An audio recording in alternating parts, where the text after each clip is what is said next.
Hi friends, welcome to VRA cooking channel. ఈరోజు recipe వచ్చి అలసంద గుగ్గిలు ఎలా చేయాలో చూపిస్తాను. ఇది రొట్టి చపాతీలో కూడా తినొచ్చు, అలాగే సపరేట్గా తిన్నా కూడా చాలా బాగుంటాయి. స్నాక్లా కూడా తినొచ్చు, అంత టేస్టీగా ఉంటాయి. వీటిని ఎలా చేయాలో చూపిస్తాను.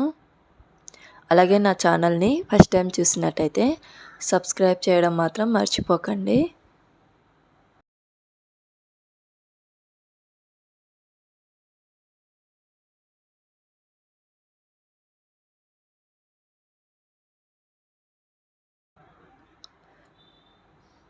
ముందుగా కుక్కర్ తీసుకొని ఒక గ్లాస్ దాకా అలసందలు వేసుకొని శుభ్రంగా 2 సార్లు కడుక్కోవాలి. కడుక్కొని వాటర్ అంతా తీసేసిన తర్వాత మళ్ళీ ఒక కప్పు దాకా వాటర్ వేసుకొని మూత పెట్టుకొని 3 విజిల్స్ వచ్చేదాకా ఉడికించుకోవాలి. అలాగే ఒక మిక్సీ జార్ తీసుకొని 10 నుంచి 12 పచ్చిమిర్చి, కొంచెం ఉప్పు వేసి మెత్తగా గ్రైండ్ చేసుకోవాలి. కారం తక్కువ తినవాళ్ళు కొంచెం తగ్గించి వేసుకోవచ్చు.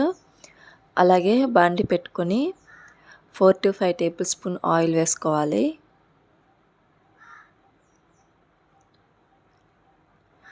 ఒక టేబుల్ స్పూన్ ఆవాలు, ఒక టేబుల్ స్పూన్ జీలకర్ర, అలాగే కరివేపాకు వేసుకోవాలి. చిన్నగా కట్ చేసి పెట్టుకున్న 3 ఉల్లిపాయల దాకా వేసుకోవాలి.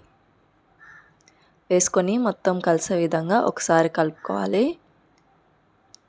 అలా 2 మినిట్స్ దాకా ఫ్రై చేసుకున్న తర్వాత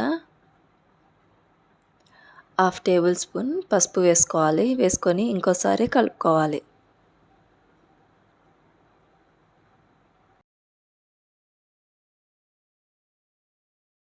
ఇలా బాగా 3 మినిట్స్ దాకా ఫ్రై చేసిన తర్వాత మనం ముందుగా గ్రైండ్ చేసుకున్న పచ్చిమిర్చి పేస్ట్ని ఇందులో వేసుకోవాలి.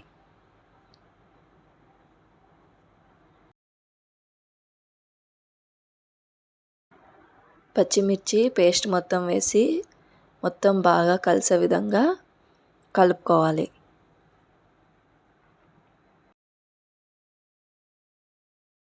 అదే మిక్సీ జార్లోకి ఇంకొంచెం వాటర్ యాడ్ చేసుకొని ఇందులోకి వేసుకొని మళ్ళీ మొత్తం కలుపుకోవాలి. మనం ఆల్రెడీ పచ్చిమిర్చిలో సాల్ట్ వేసాం కాబట్టి కొంచెం చూసుకొని ఇంకొంచెం సాల్ట్ అయితే వేసుకోవాలి.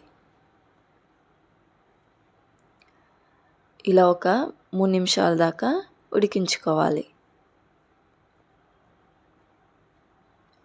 పచ్చి స్మెల్ పోయేదాకా ఉడికించుకున్న తర్వాత మనం ముందుగా ఉడికించి పెట్టుకున్న అలసందల్ని వాటర్ తీసేసి ఇందులో వేసుకోవాలి.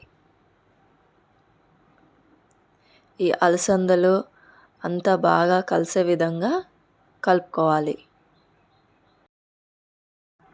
అలా బాగా కలుపుకున్న తర్వాత ఒక 2 మినిట్స్ దాకా వదిలేయాలి. నెక్స్ట్ అందులోకే వెర్రి నువ్వుల పొడి వేసుకోవాలి. వేసుకొని మొత్తం ఒకసారి బాగా కలిసే విధంగా కలుపుకోవాలి. కలుపుకొని ఇంకో 1 మినిట్ దాకా ఫ్రై చేసుకోవాలి.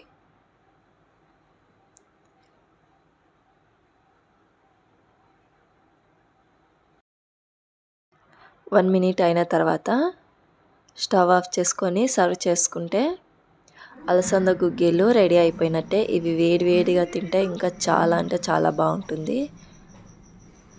అలాగే చపాతీ, రోటీలో కూడా తినొచ్చు, చాలా టేస్టీగా ఉంటుంది.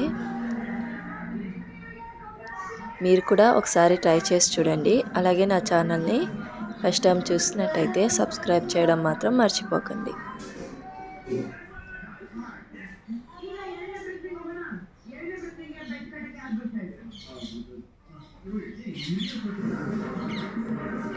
అలాగే నా వీడియోని లైక్ చేయండి, షేర్ చేయండి. Thank you.